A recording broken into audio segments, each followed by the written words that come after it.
이제 이재명 지사 이야기로 좀만 가보겠습니다.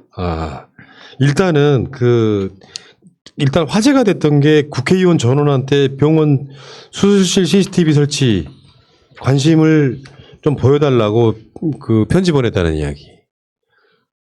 그게 지금 CCTV의 다른 프로그램 채널 한라인에서 무슨 이야기가 나왔냐면은 성형외과에 가서 CCTV를 촬영해달라고 하면 촬영은 해주는데 80만 원 내셔야 촬영합니다. 그것도 나중에 확인만 하고 없애야 되는 방식으로. 지금도 경기도 같은 경우는 의무화 시키고 있다고는 하지만 그게 강제사항이 아니고 국회에서 해주지 않으면 경기도 관련한 의료원 같은 데서만 의무적으로 하는 거죠. 그래서 이 부분은 지금 수술실 CCTV 설치 이 부분에 대해서는 국회의원들한테 다 편지를 보냈다 그러고요. 왜 보냈냐고 물어보니까 그렇게라도 관심 유발해야 되는 거 아니냐 이렇게 얘기를 하던데 맞는 것 같고요. 그러니까 어쨌건 수술실 CCTV는 이런 게 있습니다. 민주당의 김모 의원이 다른 국회의원들이랑 같이 발의해가지고 의무화시켰던 법 발의한 게 있어요. 근데 나중에 그분이 법 발의만 해놓고 살짝 빠져나가요. 어디서 이사 JP라는 소리가 들리는 공동 발의자에서 자기가 빠져나가는 걸 내가 봤거든요. 네. 로비가 그만큼 들어왔다는 거지. 네. 이 부분은 이따가 다시 이재명 지사 관련한 논란을 이야기하겠습니다만 이 부분은 잘하고 있는 거예요. 잘하고 있는 거에 대해서 그냥 잘하고 있다고 하세요. 이건 정치적 쟁점을 떠나서 그냥 본질적으로 이제 환자의 권리잖아요. 그러니까 환자는 고객들 중에서도 굉장히 특수한 상황에 놓인 사람들이란 말이죠. 특히나 수술실 같은 경우는 의식이 없는 상황에 몇 시간 동안 방치되는 거예요. 그러니까 이게 방치라는 말 자체가 의사들 입장에서는 굉장히 모욕적으로 들릴 수가 있는데 실제로 그런 그런 케이스가 있었잖아요. 의사가 아닌 사람이 들어와가지고 의료기기 회사 영업사원이 들어와가지고 대신 수술을 한다든지 내가 상담했던 그 성형외과 의사가 아니라 다른 연습하는 훈련 목적의 의사가 들어와가지고 대신 수술을 하거나 간호사가 극단적인 경우는 간호사가 대신 수술을 한다든지 그런 거 있었잖아요. 그게 그 환자가 의식이 없는 상태니까 가능한 건데 그럼 고객으로서의 권리를 누가 보호해 줄 거냐고. 예.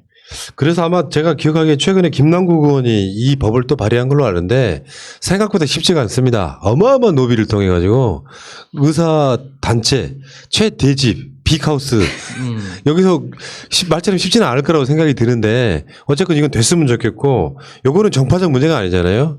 요거 잘하는 것이고. 네, 요거는 그 경기도 안에서만 하고 있는 상황인데 사실 그러면 경기도를 벗어나면은 못 하는 거냐 뭐 이런 식의 문제가는 아니고요. 사실은 조례를 가지고 CCTV 설치를 의무를 부과할 수가 없어요.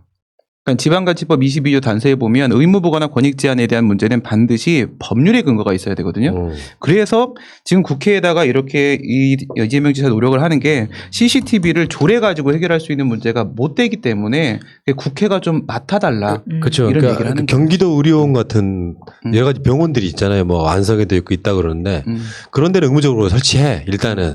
그리고 민간 병원 같은 데는 CCTV 설치 비용을 지원해줘. 근데 이게 한계가 있을 거 아니에요. 법으로 아예 정해야 된다 이런 얘기고. 네네. 오늘의 논란은 이재명 지사가 김현정의 뉴스쇼에서 한 말 때문에 서울 부산시장 후보 내지 말아야 된다는 말 때문에 오늘 하루 종일 논란이었었는데 이거요 짧으니까 한번 그 상황을 재현을 해볼게요. 그 목소리를 그대로 갖다 쓰면은 유튜브에서 못 써요. 그게 저작권 때문에. 그냥 김현정은 마차님이 하시고요. 아우 비호감인데. 다음에 이재명은 우리 야수님이 한번 해봐요. 요 느낌을 한번 해봐요. 당에서는 4월 보궐선거가 확정된 곳에 대해서 후보자를 내느냐 마느냐 가지고 고민이 깊은 것 같습니다. 일단 김부겸 당대표 후보는 국민들께 사과를 드리고라도 내야 한다 후보를. 왜냐하면 여당의 어떤 책임지는 자세가 필요하기 때문이다. 이렇게 말씀하셨는데 어떻게 보세요? 제가 답하기 어려운 것만 다 물어보셔서 하하하. 답하기 어려운 거라서 질문드립니다. 그래서 제가 답변을 회피하는 건 옳지 않은 것 같아서요. 그런 스타일은 아니잖아요. 정말 고민을 많이 했는데 이거 피하고 싶었는데요. 그런데 물어보시니까 말을 안 할 수가 없어서요. 저는 정치인은 신뢰가 가장 중요하다고 생각하고요. 장사꾼도 신뢰를 유지하려고 손실을 감수합니다. 예를 들면 내가 얼마에 팔기로 약속을 했는데 갑자기 가격이 폭등해서 누가 2배로 주겠다고 하더라도 그냥 옛날에 계약한 대로 팔죠. 신뢰가 중요하니까 몇 배가 남는 걸 버리는 게 장사꾼입니다. 장사꾼도 신뢰가 중요하잖아요. 정치는 어떻습니까? 안 믿잖아요. 또 거짓말 하는구나. 그렇죠. 그런데 우리는 그러면 안 된다고 생각하고 저는 당연히 그렇게 생각하는데요. 우리가 그렇게 말도 아니고 규정으로 무슨 중대한 비리 혐의로 이렇게 될 경우에는 공천하지 않겠다고 써놨지 않습니까? 당헌 당규에 썼죠. 그러면 지켜야죠. 저는 이런 상황을 상상을 못했죠. 그렇다고 이걸 중대 비리가 아니라고 할 수는 없지 않습니까? 그렇죠. 그러면 저는 정말 아프고 손실이 크더라도 기본적인 약속을 지키는 게 맞다고 생각해요. 공천하지 않는 게 맞다고 생각하고요. 그러면 손해가 상당할 수도 있을 텐데. 엄청나죠. 대선까지 연결되는 보궐선거일 수도 있기 때문에 영향력이 말입니다. 우리 당원이나 아니면 우리 민주당 지지자분들이 보시면 저를 무책임한 소리가 아니냐 하시겠지만 당연히 엄청난 손실이고 감내하기 어려운 게 분명한데 그래도 우리가 국민한테 약속을 했으면 공당이 문서로 규정으로까지 약속을 했으면 그 약속을 지키는 게 맞고요. 무공천하는 게 저는 맞다고 보고 그렇게 보시는군요. 두 번째로는 도저히 견딜 수가 없다. 이게 정치적으로. 그러면 저는 당이 국민에게 석고대죄하고 그 다음에나 겨우 규정 바꾸고 그건 당연히 내부적으로 당연한 일이고 규정 바꿔준다고 될 일은 아니고 국민한테 석고대죄하는 정도의 사죄를 해야 한다고 생각합니다. 알겠습니다. 내지 말아야 한다. 신뢰의 문제다. 장사꾼도 이렇게 장사 안 한다. 그 말씀. 지금 당대표 경선 얘기 나온 김에 김부겸 후보와 이재명 지사님이 연대할 거라는 보도가 솔솔 나오더라고요. 김부겸 후보한테 이 질문을 기자들이 했더니 NCND 긍정도 부정도 안 하셔서 이게 어떻게 되는 건가. 그 부분 이제 넘어가시고요. 네. 요거는 이제 어떤 느낌이냐면은 이재명 지사가 일단 김현정한테는 아꼈다. 이렇게 벌치면이 있고, 사실은 되게 언론적인 이야기이기도 합니다만, 이게 CBS 노컷뉴스나 이 CBS가 좀 약간 제목 장사를 엄청 해요. 그러니까 장사꾼도 그렇게 안 한다. 여기에 그 워딩으로 갖고 하다 보니까 전체 내가 왜 그냥 이걸 읽어 보시라고 말씀을 드렸냐면 맥락이 이야기 안 하고 싶은데 자꾸 시키잖아요.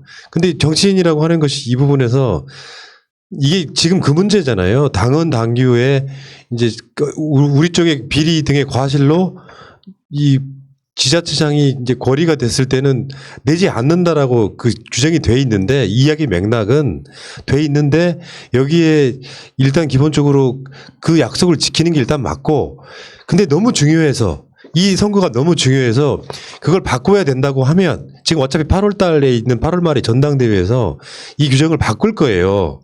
아마 모르긴 해도 그럴 거면 국민한테 사죄를 석고대죄하는 게 맞다 이런 식으로 이야기하는 건 사실은 언론적인 이야기인데요. 이제 문제는 이제 이재명 지사답지 않게 이 언론에 제대로 된 워딩이나 꼬투리를 줘버리는 거야. 장사꾼도 이렇게 안 한다. 얼마나 써먹기 좋은 따옴표입니까 이게. 그러면서 이제 이게 이재명은 너는 왜 이렇게 튀냐 이런 식의 논란을 그냥 파묻혀 가버리는 거죠. 근데 진짜 문제가 되는 건 이런 원론적인 이야기 자체가 아니라 이 자기가 한 말을 근거로 해서 그 이후에 꼬투리 잡고 중앙당에 대해서 계속 분란을 제기하는 것 자체가 문제가 되는 거죠. 언론에서 이런 질문을 받았을 때 원칙적으로 원론적인 이야기하고 끝내고 그 이후에 중앙당에서 하는 대로 협력하면 돼요. 그게 무슨 문제가 됩니까? 근데 문제는 선거 결과에 승복도 안 하고 나는 동의한 적 없다고 나는 그 법에 동의한 적 없으니까 나 안 지키겠다고 하는 이런 행태가 진짜 문제가 되는 거지. 원론적으로 이야기한 거는 그냥 그러려니 그냥 저 사람한테 안 낚이려고 최선을 다했는데 그냥 삐끗 실수했다 이 정도 봐야 되는 거예요. 그러니까 여기 이재명이니까 더 이슈가 되는 거 측면이 분명했죠. 요거 지금 공천하지 말아야 된다고 하는 민주당 정치인들 굉장히 많아요.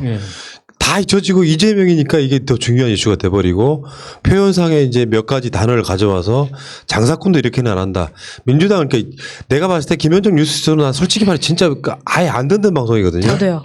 상당 부분 사람들이 뭐 같은 매체로서 서로 뭐 이렇게 디스하는 건 좀 그렇지만 조국 장관한테 나는 김현정에 대해서 너무 실망을 해가지고 이게 이런 거 있잖아요. 논란이 벌어질수록 그 상황을 즐기는 자와 우리처럼 어마어마한 스트레스를 받으면서 방어하는 자의 차이 같은 거야.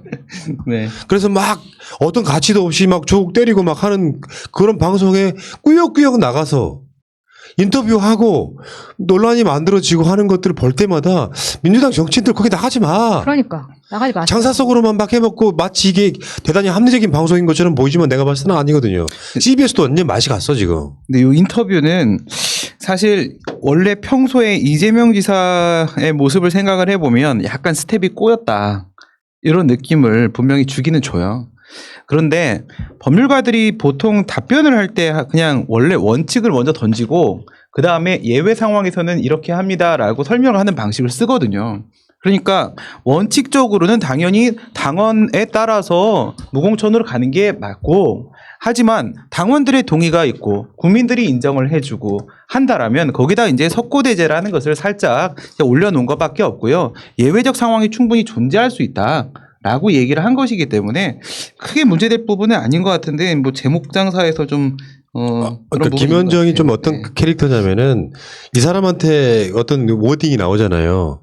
그 중에 중요한 이슈를 자기가 더 그 단어를 끄집어 와서 한번 확정 짓고 그걸 마무리 짓고 또 다른 걸 물어봐. 그러니까 장사꾼도 이렇게 안 한다. 그렇게 말씀하신 거죠. 이런 식으로 한단 말이에요. 이 인터뷰가 내가 김현정과 다른 점은 뭔지 아세요? 그렇게 보시는군요. 우리 쪽의 인터뷰는 되게 우리가 보호해야 될 사람 인터뷰라잖아요. 그러니까 단점을 끄집어내지 않아요. 어려운 질문은 아예 내가 스스로 피해 줍니다. 정치인 인터뷰라는 게 그런 거고, 저쪽 인터뷰는 사실 어떻게 보면 상업적인 거죠. 그들도 돈을 벌어야 되는 매체이기 때문에 센 표현이나 발언들 때문에 클릭수도 유도해야 되고, 이런 것들이 계속해서 언론이라는 명분으로 뭔가 사람을 공경에 빠뜨리는 측면도 있을 거고, 이재명 스타일 입장에서 보면 저는 이렇게 봅니다. 본인이 어떻게 생각할지 모르겠지만 이재명 지사는 뭐랄까 분명히 이 당대표 경선에도 끌어들이려고 하는 세력이 있어요. 언론이든 누구든 간에. 이럴 때는 진짜로 지금 이재명 일 잘하는 건 누구나 다 알잖아. 예.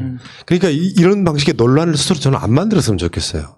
그래서 코로나든 뭐든 간에 일로만 승부해. 여기에 와서 이런 이야기가 본인이 의도했건 안 했건 간에 자꾸 반대하는 사람들한테는 흠집으로 작용할 수 있다 이렇게 생각이 들고요. 이제 서울시장이나 부산시장 공천하고 안 하는 문제는 사람마다 가치나 결이 다른데, 그 중에서 김두관 의원 같은 경우는 이런 논리, 미래통합당이 탄핵으로 박근혜가 탄핵이 됐기 때문에 대선 때 후보 내지 말았어야 된다라는 논리가 지금 맞죠. 그 맞죠. 너무 합리적인 거잖아요. 이번에 그 법사위원장 논란도 마찬가지죠. 그 여상규 법사위원장 했던 그 행태에 대해서 저기 무식이 뭡니까? 그 주 거식이 미안하다고 한마디만 했어봐요. 상황이 달라지는 거예요. 근데 자기들은 반성도 아무것도 안 하면서 원리 원칙대로 다 하라고 이렇게 윽박지르는 게 말이 됩니까? 그게. 그래서 민주당에서 먼저 후보를 내지 말아야 된다 이런 이야기하는 의원들 좀 가만히 계셨으면 좋겠습니다. 네. 아, 근데 이런 측면도 있어요. 알고는 지나갑시다. 우리도 언론이랍시고. 그럼 말하자면은 사실은 이런 것을 무슨 의무 조항으로 만든 법이 있는 게 아니라 민주당이 만든 이 당헌 당규에는 사실 저쪽 사람들에 대한 논리 대응이었어요. 사실은 이 시작이. 오세훈 같은 경우에 시장 그만두고. 근데 저쪽에 무슨 이제 기초단체 같은 데서 막 무슨 비리가 막 터져나와가지고 선거법 위반 같은 걸로 이렇게 물러나잖아요. 특히 선거법 위반 되게 많은데 그런 경우가 되게 많아서 우리는 우리 당의 지자체장들, 특히 기초단체장들이 비리로 물러나면 공천 안 할게 라고 민주당이 당규에다가 집어넣은 거예요. 근데 그 당규도 그 당규에서 이야기하는 비리라는 것도 정확하게 이해를 해야 되는 거죠. 논란으로 물러나면 공천 안 하는 거예요? 그렇지. 이게 사법 재판 결과에 따라서 일정한 형량 이상이 나왔을 경우에 공천을 안 하겠다는 규정인 거지. 이게 스스로 사퇴했다고 자기 잘못을 인정하고 스스로 사퇴했으면 무조건 공천 안 한다 이게 아니에요. 그러니까 내 말이 그 말이라고. 그렇게 만들어진 법인데 이제 그게 굉장히 그러니까 이런 경우 있죠. 뭐 최고위원 나가시는 분 또는 좀 상당히 험지에 계시는 분들 같은 경우는 이런 얘기를 너무 쉽게 하는 게 문제예요. 뭔 말이냐면 민주당 지지층 입장에서는 아까 우리가 초반 방송에 했던 것처럼 박원순 시장이 왜 돌아갔는지도 몰라. 그러니까 박원순 시장의 뭐 기본적인 비리라든지 이런 것들을 확정시켜 놓고 지지하는 사람들 입장에서는 뭐 박원순 시장이 뭔가를 덮고 싶다 이런 것보다는 진상이 밝혀지지 않은 상태에서 박원순 시장의 잘못으로 확정시켜 놓고 여기 나가지 말아야 되라고 먼저 말할 필요가 없다는 거예요. 그렇죠. 말하자면 정치인이 갖고 있는 일종의 전략의 미스 같은 건데 딱 제2의 김혜영이 나오고 있는 거예요. 굳이 그런 이야기 할 필요 없는 거예요. 기자가 물어보거나 앵커가 물어보면은 살짝 피해갈 수 있잖아요. 그건 민주당 당내에서 잘 알아서 하실 걸로서 믿습니다라고 하면 되는 거야. 그러다 보니까 김두관 같은 정치인들이 나름대로는 지역구에서는 욕을 먹을지 몰라도 지지하지 않은 사람들한테 욕을 먹을지 몰라도 상당 부분 박수를 받는 게 이런 거예요. 요거는요, 이 당헌도 규범입니다. 당헌도 규범이고 법을 적용하는 거랑 동일한 방식으로 갑니다. 법을 적용하는 건 3단 논법에 따르게 됩니다. 제일 먼저 사실을 확정해요. 그 다음에 요건을 해석하고 사실을 확정하고 요건을 포섭을 합니다. 우리 그냥 3단 논법 아는 거랑 똑같아요. 네, 소크라테스는 사람이다. 사람은 죽는다. 사람은 죽는다. 소크라테스 사람이다. 소크라테스 죽는다. 이거랑 똑같아요. 그러면 제일 먼저 해야 될 것은 사실 확정이에요. 사실 확정. 지금 박 시장에 대한 문제가 과연 이 요건에 해당하는가, 중대한 그런 범죄 비리를 저지른 것에 해당하는가. 현재 안 그렇거든요. 그러니까 요건에 적용이 안 되는 상황인데 이걸 들고 자꾸 당원 얘기하는 것 자체가 저는 출발이 틀렸다고 생각하고요. 그다음에 만약 지금 박 시장이 정말 그 정도 상황이 맞다라면 그다음에 해야 될 건 당원 개정이에요. 당원들이 인정하면 끝나는 거잖아요. 당원은 우리는 국민이 헌법을 만들시 당원은 당원이 만드는 거예요. 당원 개정해서 출마시키면 되는 겁니다. 만약 이것도 하기 힘들다, 부담스럽다 그러면 지금 김두관 의원 얘기한 대로 여성 후보 내면 되는 거예요. 그 문제 때문이었잖아요. 양쪽 다. 여성 후보 내면 되는 거고, 아니 이것도 못하겠다 그러면 그냥 열린민주당에서 후보 내주세요. 아 그러니까 우리가 이 초반에 이야기한 것처럼 언론이 미투다, 2차 가해다라고 규정 지어놓고 왜 민주당 사람들은 여기 의견 표명을 안 해야 하는 그 압박이랄까요? 어떻게 보면 이간질 플레이에 셀프로 어떤 논리를 만들게 하는 거예요. 일종의 굴종의 어떤 모습 같은 건데, 그래서 니들이 잘못한 것이 인정이 되면 니들 잘못한 것대로 당은 당규대로 서울시장이나 부산시장 공천하지 말아야지. 그 논리적으로 명분적으로 말이 되는, 그러니까 사람의 일이라는 것이 원칙적으로 말하자면 그게 맞죠. 정해져 있으면 맞는데 요거를 지지자들의 감정이 아직 추스려지도 않은 상태에서 자발적으로 그것이 일종의 무슨 난파선에서 뛰어내리는 사람들처럼 셀프 디스할 필요 없다는 이야기를 하고 싶은 거예요. 정치인들은. 요게 그런 부분에서는 뭔가 좀 이런 게 있잖아요. 내가 항상 하는 말입니다. 지지층이 대한민국의 소수이면 그 지지층보다 많은 사람들에게 확장을 시키기 위해서 중도로 나가기 위해서 상당히 상식적인 발언을 해야 되는 거예요. 그게 미래통합당이에요. 근데 자기 지지층 극우들한테만 서구하다 보니까 쫄망해버린 거야. 세 개의 선거가. 근데 민주당은 지금 지지하고 있는 사람들이 민주당이 전체적으로 다른 당에 비하면 다수이잖아요. 심지어 선거를 하면 과반에 가까운 사람들이 지지를 하고 있고 국회를 지지하고 있는 거잖아요. 그 다수에 찍었던 사람들은 나의 선택이 옳았음을 증명하고 싶어하는 심리를 갖고 있다고. 그럴 때는 이런 표현 하나가 한 발짝 두 발짝 빨리 나가면 안 되고 늦게 나가도 상관이 없어요. 조중동이나 민주당에서 왜 박원순 시장에 대해서 사과를 안 하냐 이런 식으로 이야기하면 당대표 정도 되면 의례적으로 사과는 할 수 있을 거라고 생각이 드는데 나머지 국회의원들이 내가 튈 요량으로 맞아. 지지층을 배신하면서까지 뛰쳐나가서 이야기하면 김혜영 되는 거라고요. 나는 그 이야기 하고 싶은 거예요. 그러니까 이렇게 되니까 자꾸 180석 만들어줬는데 니들 왜 선비질하라고 그거 만들어준 줄 알아? 이런 소리 듣는 거거든요. 그러니까 아니 하지 말아야 될 말을 미리 하면서 우리가 먼저 양보하자, 뭐 하자. 이런 거 하자고 180석 만들어준 거 아닙니다. 그 소리 진짜 듣기 싫어요. 이렇게 중대한 문제에서는 당론이 결정되기 전까지 개인 의원들 함부로 좀 말 안 했으면 좋겠고요. 그것 때문에 분란이 일어나고 지금 이 출마시키는 문제도요. 생각해 보세요. 미래한국당 만들어졌을 때 우리 더불어시민당 만들었어요. 그때 안 만들었으면 지금 어떤 상황이 됐겠습니까? 그리고 원리 원칙도 중요한데요. 소원칙주의에 빠져갖고 우리가 대의를 잃는 일은 없었으면 좋겠습니다. 그러니까 저 딱 그 이야기를 하고 싶었는데 지금 대한민국 정치인들이 하는 이 정치 행위 자체가 대학교 뭐 모의 토론회에서 옳고 그름을 따지는 그런 게 아니잖아요. 정말 목숨 걸고 싸우는 거라고요. 그 판단의 근거가 정말 인간의 근본 윤리를 해치는 것만 아니라면 그렇지. 최대한 우리 진영이 유리하도록 논리를 만들어내고 설득하는 거예요. 근데 아무도 지금 우리가 지지하는 사람들끼리는 요구도 안 했는데 왜 스스로 나서서 무릎 꿇고 잘못했다고 그 약자의 모습을 보이냐고. 그러니까 저도 열린민주당 나오는 거 우리 뒤 든든한 거 다 좋거든요. 근데 먼저 앞서서 계속 양보하자. 이게 나중에 가서 두 번째, 세 번째에도 계속 그런 분위기를 만들어가는 거를 애초에 없어야 된다는 생각입니다. 예. 그러니까 정치를 뭔가 지지층을 소구하는 방식으로 이 지지층이 대한민국의 주류가 됐어요. 셀프로 진상도 밝혀지지 않았는데 셀프로 먼저 나서가지고 이야기할 필요는 없는 거예요라고 생각이 들고요. 그러니까 지지라고 하는 것은 다른 게 없어요. 소수에 하면 그게 극우가 되는 거지만 다수의 사람들이 뭘 원하는지를 알고 정치하는 게 민심입니다. 난 이렇게 일단 보고요. 자, 어쨌건 그 서울시장하고 부산시장에 대해서는 이제 흐름상 내가 봤을 때 어떤 방식으로든지 국민한테 사과는 해야겠죠. 당은 당규 바꾸는 거. 아, 그건 해야죠. 근데 이 상황에서 그런 논리는 논리가 부딪히던데 어떤 식으로든지 국민의 심판을 받을 방법은 출마를 시켜서 방을 받는다라는 것이 나는 굉장히 좀 공감이 가더라고요. 네. 자, 그 이야기는 여기까지 하시고